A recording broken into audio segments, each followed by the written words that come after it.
that they have to get it done before they will finish it off before IMF comes in. I'm just not going to be happy about it.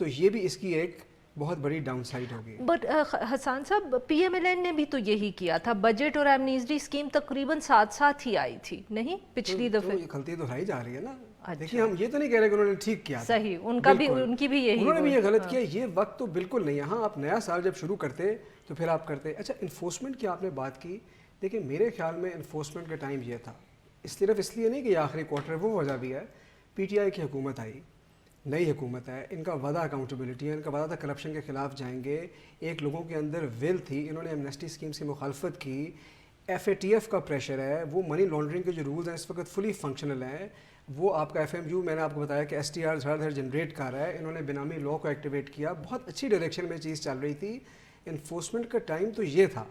اگر یہ momentum آپ نے loose کر دیا اور آپ نے کہا کہ we are no different from any previous government, let suppose کہ ریونیو کلیکٹ ہو جائے, پچھلے سے بھی ہو جائے, لیکن آپ نے لوگوں کو یہ میسج دے دیا. اور جو عثمان صاحب نے بات کی, میں بڑا رسپیکٹفلی یہ کہتا ہوں کہ دیکھیے ہر گورنمنٹ نے کہا کہ اس کے بعد نہیں آئے گی. پہلی دفعہ پاکستان کی ہسٹری میں ہو رہا ہے کہ ایک فائنینشیل ایئر میں 2 ڈفرینٹ ایمنیسٹی اسکیمز انٹروڈیوس کی جا رہی ہیں. ڈاکٹر صاحب یہ کہیں بات ڈسکس ہوئی کہ پہلے بجٹ گزار لیں یا آئی ایم ایف سے بات ہو اور اس کے بعد انفورسمنٹ پہلے کر لیں اور اس کے بعد پھر ایمنیسٹی اسکیم کی طرف جائیں؟ ایسا کوئی بات ڈسکس نہیں ہوئی, لیکن میرا خیال ہے یہ ساری ہم ایک پری میچور گفتگو کر رہے ہیں. جب تک ایمنیسٹی اسکیم سامنے نہیں آ جاتی اور اس کے جو فیچرز ہیں اس کے اوپر پھر میں نے جیسے آپ کو کہا ہے کہ گفتگو ہوگی جی کہ اس میں کیا بہتر ہے کیا نہیں ہے. ہم سمجھتے ہیں کہ ہماری حکومت جو کچھ بھی کرنے جا رہی ہے اس کا مین ایم یہی ہے کہ ریونیو جنریٹ کیا جائے, ملک کو فائدہ ہو, اور وہ لوگ جنہوں نے ایسٹ ڈکلیئر نہیں کیے ہیں ان کو ایک لاسٹ چانس دیا جائے کہ وہ اپنے اثاثے ڈکلیئر کریں, اس پہ ٹیکس جمع کرائیں, اور ایف بی آر کو بھی سستی کا ایک لاسٹ چانس دیا جائے, اور اس کے بعد وہ کوئی گلہ نہ کریں جی کہ کریک ڈاؤن ہوا ہے اور ہمارے ساتھ جو ہے نا وہ کوئی پولیٹیکل وکٹمائزیشن. بہت بہت شکریہ عثمان ڈار صاحب, بہت بہت شکریہ حسان خاور صاحب, آپ دونوں نے ہم سے بہت تفصیل سے بات کی. ناظرین now we'll take a short break, اور جب ہم بریک سے واپس آئیں گے تو ہم بات کریں گے وہ جو بہت ساری اس وقت پٹیشن سپریم کورٹ تک پہنچ چکی ہیں فیض آباد دھرنے کی ججمنٹ کے خلاف. Stay with us.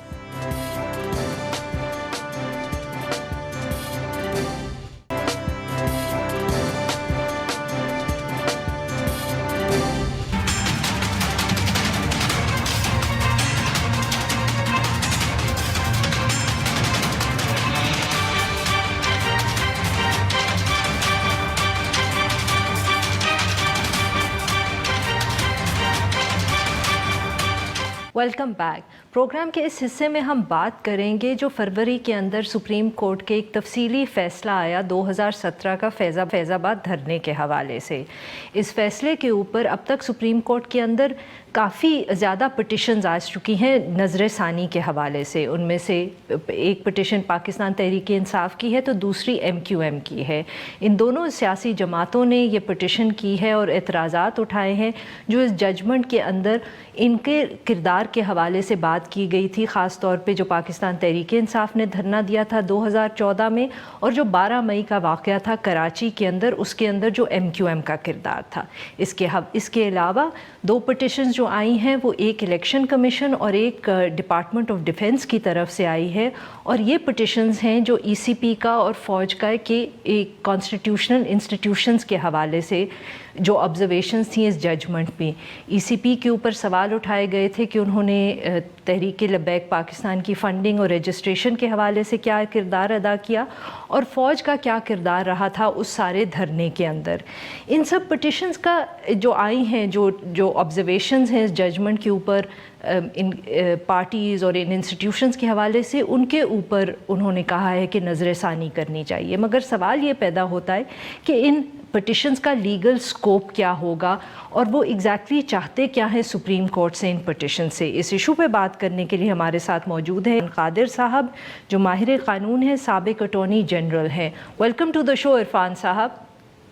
G thank you very much.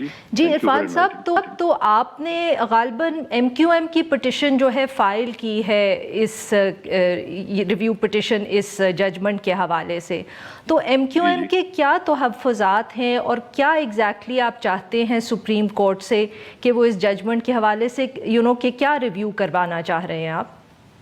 سب سے پہلی بات تو ہم یہ چاہتے ہیں کہ یہ جو آرڈر ہے ذات خود ایک لیگل آرڈر ہے اور انکانسٹیٹیوشنل ہے, اور پورا جو آرڈر انہوں نے کیا ہے، ہماری یہ ریکویسٹ ہے سپریم کورٹ سے کہ اس کو سیٹ اسائڈ کیا جائے، سارا آرڈر.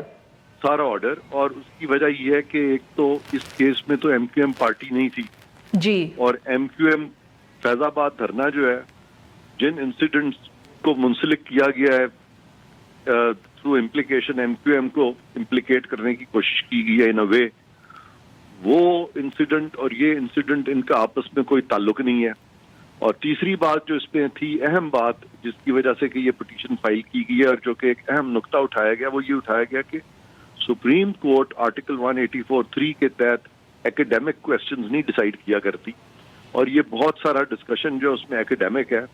اور پھر جج صاحبان کو یہ بھی کہا گیا ان کے کوڈ آف کانڈکٹ میں کہ پولیٹیکل کویسچنز جو ہیں ان کو کورٹ نہیں اس میں جائے گا، اگر کہ وہ پولیٹیکل کویسچنز لیگل کویسچنز پہ بھی اگر محیط ہوں تو پھر بھی عدالت ان میں نہیں جائے گا. یہ ججز کے اپنے کوڈ آف کانڈکٹ میں لکھا ہوا ہے.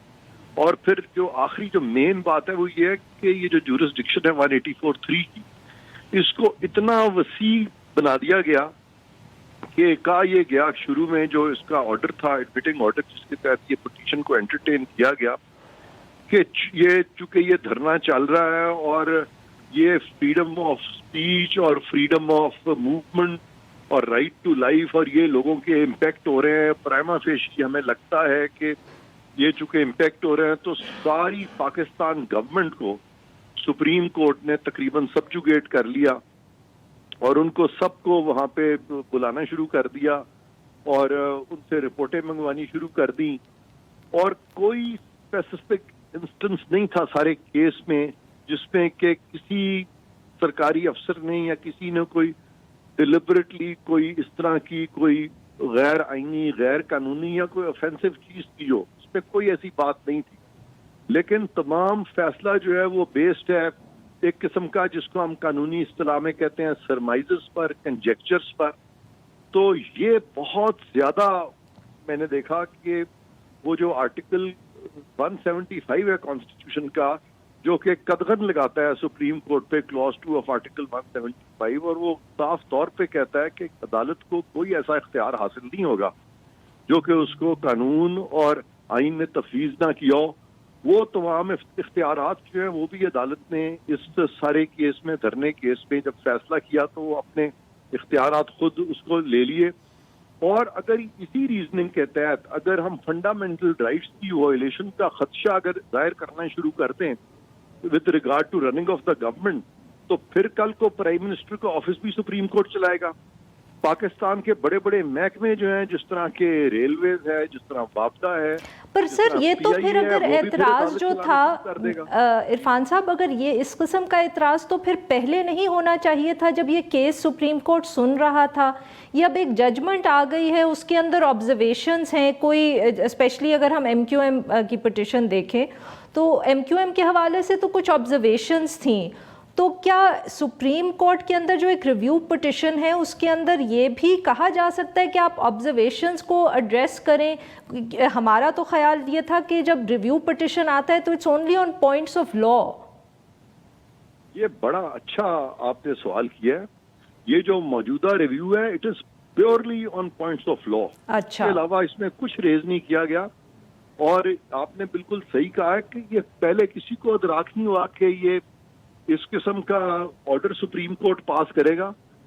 تو عام فہم تو ہر کوئی یہ سمجھتا ہے کہ سپریم کورٹ جو آرڈر پاس کرنے جا رہا ہے وہ قانون اور آئین کی روشنی میں ان کے مطابق ہوگا، with in the mandate of supreme court ہوگا. یہ تو نہیں پتا ہوتا کہ یہ اپنے مینڈیٹ سے آگے نکل جائیں گے. وہ تو جب آرڈر سامنے آیا تو پتا چلا کہ یہ تو جو لوگ پارٹی نہیں تھے، جن لوگوں کو نوٹس نہیں تھا، اور پورے اداروں کے بارے میں اس قسم کی وہ باتیں کی گئیں نیگیٹو اور ایڈورس، جس سے کہ وہ لگتا ہے کہ جیسے کہ ایک پیورلی ان کی ایک اپنی مائنڈ سیٹ یا امیجنیشن تھی کہ انہوں نے اس حد تک وہ چلے گئے. تو یہ ضروری تھا کہ سپریم کورٹ کو بتایا جاتا اور نہایت ادب سے بتایا جاتا جج صاحبان کو بھی کہ خدارا آپ کی لمٹس یہ ہیں، آپ ان لمٹس کو کراس نہ کریں. اور یہ ریویو فائل بھی اس لیے کیا گیا تاکہ پاکستان میں ہماری جو عدلیہ ہے، ہمارے جو جج صاحبان ہیں، ان کا وقار بلند ہو اور اگر ان سے کوئی غلطی سرزد ہوئی ہے تو اس کو ٹھیک کریں تاکہ ہر چیز جو ہے آئین اور قانون کے مطابق ہو. سو مین مقصد یہ ہے, اس سے بالکل ہرگز یہ مقصد نہیں ہے کہ کوشش کی گئی ہے جیسے کہ سپریم کورٹ کو کسی نے انڈرمائن کیا ہے, بلکہ صحیح. سپریم کورٹ کی عظمت اسی میں ہے کہ اگر کسی جج سے کوئی غلطی ہوتی ہے وہ اپنی غلطی کا تدارک کرے. اس سے ادارے جو ہیں وہ بالکل ان کی ایک ساکھ بنتی ہے اور وہ انشاءاللہ اس سپریم کورٹ کی مجھے امید ہے بنیں گی. بہت بہت شکریہ عرفان صاحب, آپ نے بہت تفصیل ایکسپلین کیا کہ اس پٹیشن کا آبجیکٹیو کیا ہے. جی ناظرین, یہاں پہ لیں گے ہم ایک چھوٹا سا بریک, اور جب ہم بریک سے واپس آئیں گے تو ہم بات کریں گے جو حالیہ سلسلہ بارشوں کا چلا ہوا ہے پاکستان میں, جس سے کہا جا رہا ہے کہ جو کراپس ہیں اور ایگریکلچر سیکٹر میں بہت نقصان ہوا ہے. Stay with us.